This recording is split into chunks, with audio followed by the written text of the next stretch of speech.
এটি জাতিক জীয়াই ৰখাৰ সংগ্ৰামত যিসকলে তেজেৰে ইতিহাস লিখিলে তেওঁলোকলৈ মোৰ সশ্ৰদ্ধ প্ৰণাম। শ্বহীদ, প্ৰণামো তোমাক।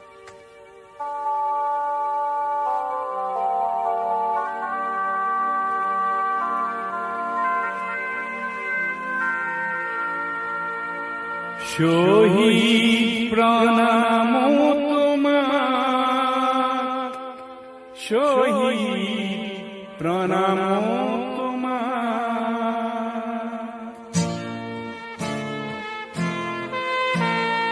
লুইতৰ পাৰৰে তুমি দেখা লৰা, তুমি এটো বুকু পাতি দিলা। ভাৰতীৰ নুমলী জীক বচাবলে তুমি এটো মৃত্যু বৰি